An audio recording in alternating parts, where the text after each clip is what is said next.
broke but woke.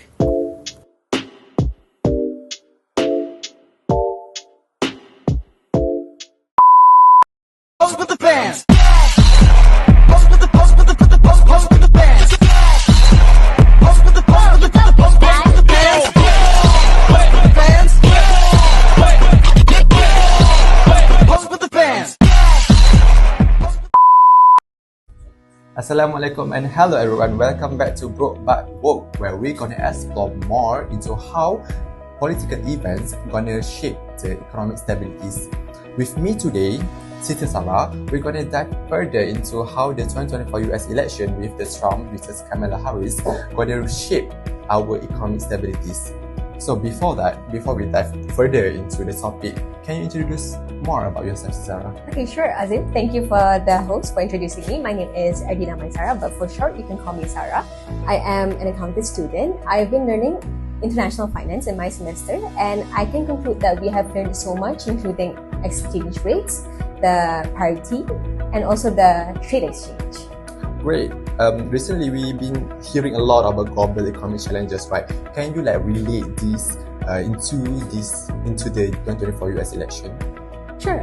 So the 2024 political election, Kamala Harris versus Donald Trump, has brought so many political instabilities in the United States.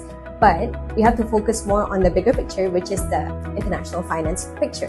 So when we're talking about political instability due to the election, we can assure that there will be volatility in the exchange rates. And even though it is conducted in the United States solely, the election will also impact other countries that are using the currency of United States dollars. Okay, we're talking about volatility, right? Do you think this could impact the developing economies? Sure. It can impact the developing economies, such as we take an example on those countries that uses United States dollars for their currency. We take Guam and Timor-Leste. They are using the dollar currency. So whenever there is political instability, for example, in the United States due to the election, investors will pull out from the economy of the United States. So due to that, the exchange rates of United States will weaken. So this will affect the other countries using US currency such as Timor-Leste and Guam. And it is a big impact because they are not as big. Their economy is not as big as United States. So Guam and Timor-Leste will have a higher chance of being more impacted than United States due to the election. Okay, because of this uncertainty in our economies, right? Do you think the central banks play a role in stabilizing our economy? Sure, I believe that central banks play a big role. For example, if we take the European Central Bank as an example, European Central Bank tend to use interest rates. They change the interest rates. For example, if they want to reduce the inflation of the European countries, they would decrease the interest rates so that the borrowing and investing will increase in European countries. So we take this example into United States example. So the central banks can also sell their Federal Reserves in the United States currency so that the exports of United States will increase because we are selling that in the market, so the demand will be increasing. And at the same time, we also learned about hedging payables and also hedging receivables. Okay, so from your perspective, from student perspective, right, how do we make ourselves equipped with the knowledge?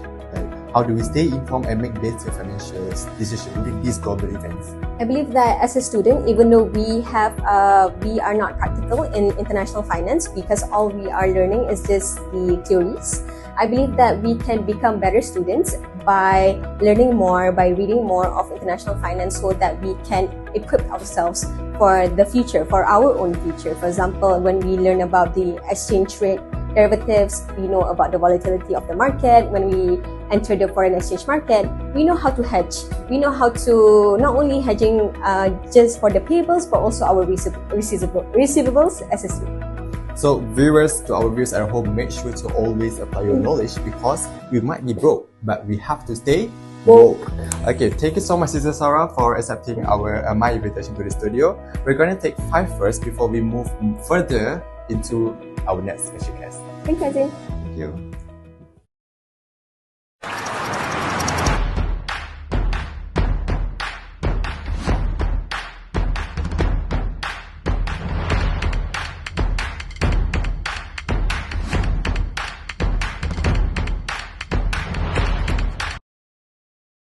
I hope our viewers at home have a good rest. Before we move to our second session, can our special next guest introduce yourself? Yeah, sure. Hi, I'm Edrina and I'm also studying international finance and I'm interested in how the global political intersects with the economic policies. Okay, so Sister Edrina, have you heard about the 2024 US election? Yeah, it's been a major topic in the news right now and the election is seen as a pivotal moment for the US, especially considering the different policies between the candidates. Okay, like before you say that you study international finance, so in your opinion, how could this US election could affect international market, especially international finance? Well, elections like this often create uncertainty in the financial markets. Like for example, if Trump wins, his focus might be on the protectionist policies, which could impose tariff and which could also disrupt the global trade.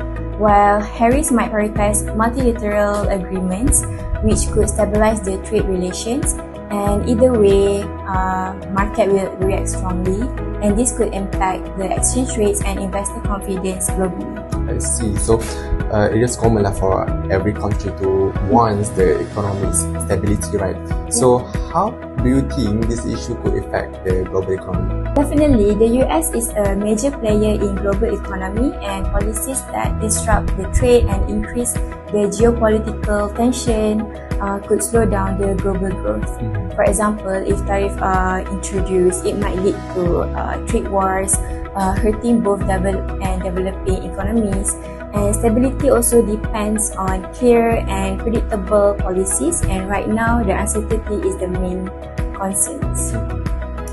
Yes. And as you can see now, expert predicts that the Trump will threaten to impose tariff to the China as like what he get from his first presidency.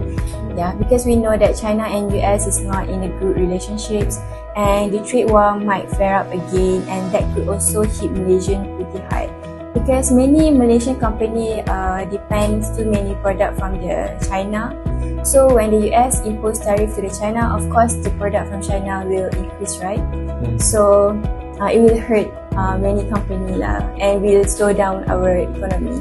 Exactly, and it's not just import from China. We also export to China a lot, right? Yeah. And I think if their economy slow down, I am sure that our economy also will slow down. Malaysia really caught in the middle of all of this, right? Yeah, it's a tricky situation actually, and tariffs could mess up not just prices, but actually our whole manufacturing sectors. Good points. Now, let me ask you another question.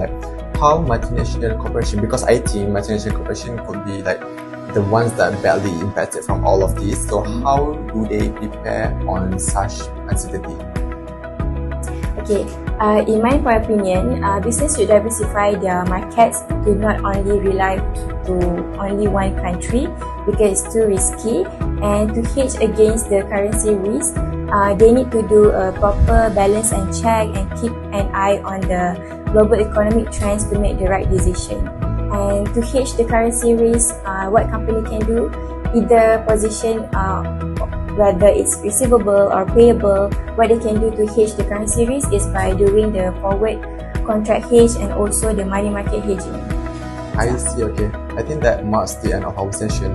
Thank you again, Sister Erdina, for such fresh perspective. It's clear now that international finance is not just a number, right? It's also about how we perceive, how we see the global events to shape our economic future. So, listening at home, don't forget to stay informed because knowledge is power, especially in the time of uncertainty. This is Broke But Woke. Stay connected, stay informed, and stay broke. Woke.